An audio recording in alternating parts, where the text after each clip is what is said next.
Das ist die Uhr jetzt, ne? Versuche ich mal anzumachen, war auf der Ladestation.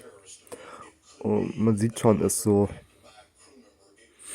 durchfeuchtet, ne? So unter dem Screen. Geht nicht mal an.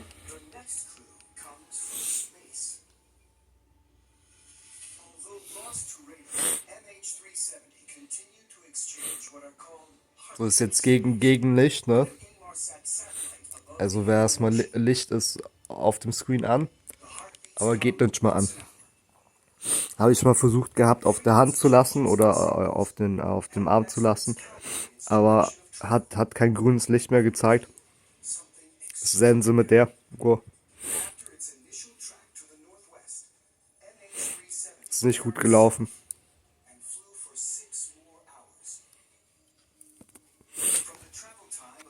Mit der hier auch nicht so optimal. Ja.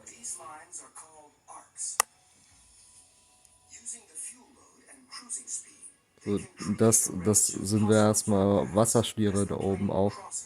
Water Bubbles. Hallo?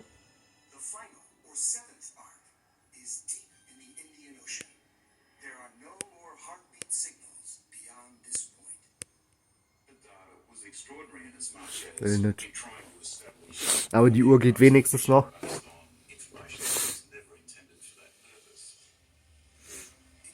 Bin ich am Überlegen, wie ich Bluetooth mit Android-Emulator verbinde. Es gibt ein paar Android-Emulatoren, wo man USB einfügen kann und über USB quasi USB Bluetooth-Sticks reinschummeln kann. Aber keine Bluetooth-Option wirklich.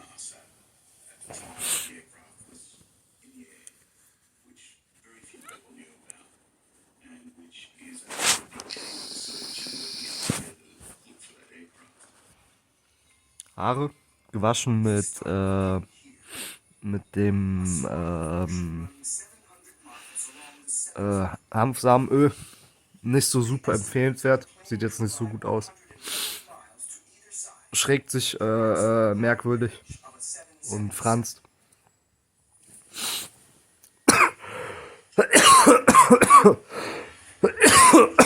Normales Olivenöl ist zwar besser, aber ich habe auch die Barbershop Tannenduschgel auch davor benutzt.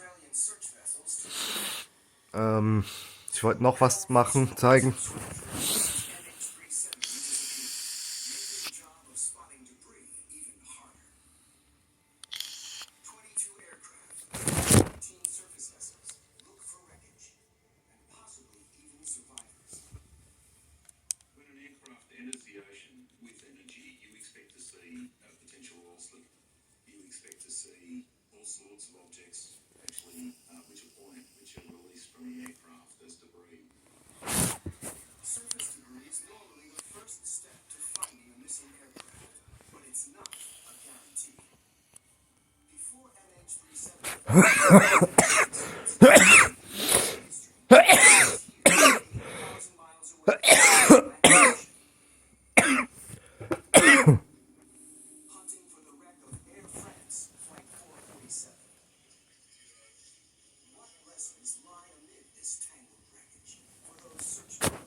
Äh,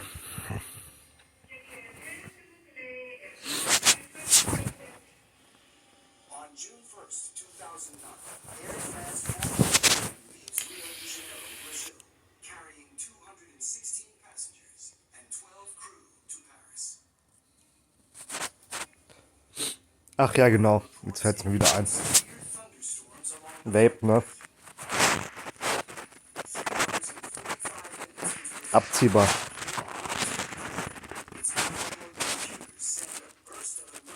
Cool, ne?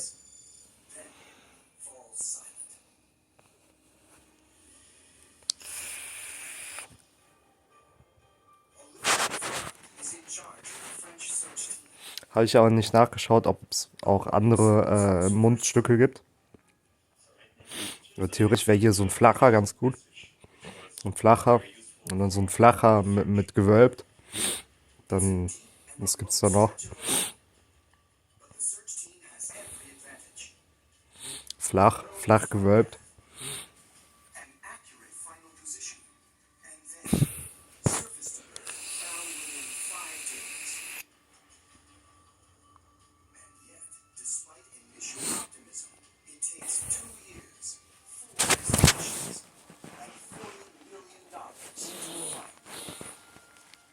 Yes, I remember that moment when we found the wreckage. I was very careful because we've had false alerts before, and then it turned out to be geology or not what we're looking for. Why does it take so long? Using the data meticulously collected by the search team, combined with the latest visualization technology, it's possible to drain the Atlantic Ocean, revealing the hostile world that faces every deepwater search effort. Immense water pressure, freezing cold, total darkness, and hidden dangers everywhere. Finally, at 12,800 feet, the shattered remains of Air France 447. Assemblies and other heavy items together. Their twisted remains, a testament to the force of the impact. Smaller, lighter objects stretch along more than a third of a mile of seafloor, equivalent to 8 New York City blocks. And a critical realization: the seabed wreckage is nowhere near the surface wreckage. It's almost 24 miles away. Investigators spend about 2 years searching in this very challenging area, not realizing that ocean currents have carried debris far from the crash site. The long and frustrating search for the French aircraft carries a warning. Even with debris and an accurate final position, when a plane goes into deep water, it's very hard to find. A sobering thought for the team searching for MH370.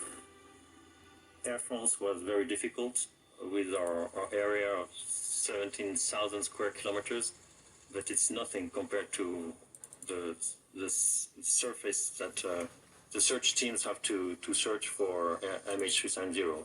It's much more difficult. In the southern Indian Ocean, investigators look for surface debris for over 2 weeks. Even with the aid of satellites, they find nothing. One of the greatest initial mysteries, and that has transcended the entire period of time that we've been looking for this airplane, is the debris. With no debris, they need to find another way to narrow the Was search. macht man da so? Hier, der Windows Startleiste funktioniert nicht mehr. AMD Driver-Software funktioniert nicht mehr. Neustart behebt nicht das Problem.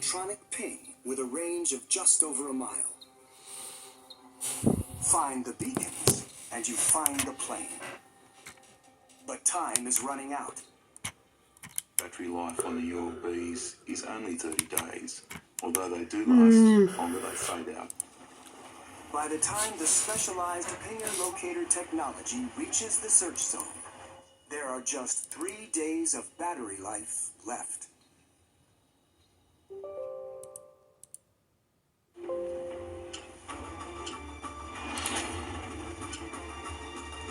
Steer 319. Investigators have only a few days to locate MH370's black boxes before their locator batteries run out. Faced with a vast search zone, they decide to focus on commonly used air routes. It was thought that if the aircraft had been in distress and was trying to complete a flight, for example, to Perth, there were some recognised air routes. Australian Navy vessel Ocean Shield steams to the point where the air route to Perth intersects the 7th arc.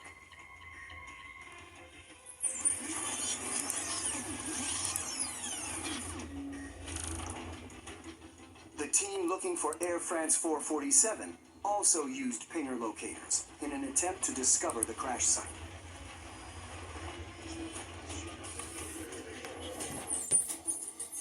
They begin listening for signals within days of the plane's disappearance. In most cases, the finger locator work, and that was our assumption before Air France 407. Ships scour the search area for 40 days, but hear nothing. The hunters wonder, are the locator beacons lost or destroyed? Returning to the remarkable drained seascape of the Air France 447 wreckage reveals the scale of the problem. The seafloor here is 12,800 feet below the surface. Deep in the mid-Atlantic ridge. And here, amid the wreckage, nestling in the remains of the tailplane, the black boxes, one with its locator beacon still attached. A search ship passed directly over here, but detected nothing. The metal wreckage may have blocked the signals, or they could have been damaged by the sheer force of the impact. I think they were unfortunately damaged at that stage. Investigators listening for the MH370 black boxes can only hope they'll have better luck. They monitor the ocean for 15 days, using 3 ships equipped with sensitive listening technology, while military aircraft launch sonar buoys. They do detect some signals, but conclude it's just random interference. It's another disappointment. But at this low point, there's a dramatic new lead. A team from Curtin University in Western Australia runs a network of sensitive underwater microphones called hydrophones. Positioned all around the Australian coast. They're designed to monitor earthquakes, Antarctic ice, and wildlife. And remarkably, one of them has picked up an unusual noise. 1 hour and 14 minutes after MH370's last communication with the Inmarsat satellite. When we looked at the data from that hydrophone, we found one signal that looked as though it had interesting characteristics. Is this the actual sound of MH370's final moments?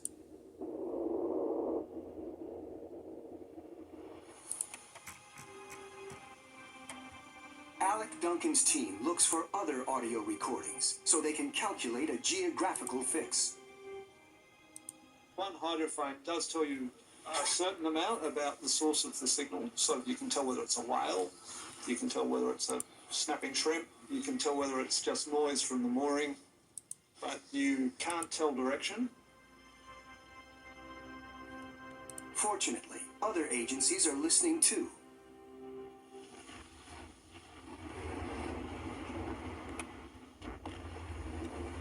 For the sound of illegal nuclear tests. With technology that can accurately pinpoint the source. Just off the coast of Cape Lewin in Western Australia, the Comprehensive Nuclear Test Ban Treaty Organization runs a listening post, specifically designed to detect and locate illegal nuclear tests. The station has 3 hydrophones set 1¼ miles apart. They can determine the direction of a sound to within ½ a degree and calculate the distance to the source over thousands of miles. And astonishingly, this network has detected the exact noise heard by the team from Curtin University. The analysis analysis of the data from Cape Lewin told us that that signal had come from the northwest and gave us a fairly accurate bearing along which the source of that signal must have been. It's a tantalizing clue, and the sound does come from the direction of the seventh arc. But when the scientists crunch the numbers, the source of the sound is far to the northwest. So far beyond the current search area that it's considered not worth further investigation. Our conclusion was that the signal was most likely to be of geological origin, such as a small undersea earthquake, but we can't completely rule out the possibility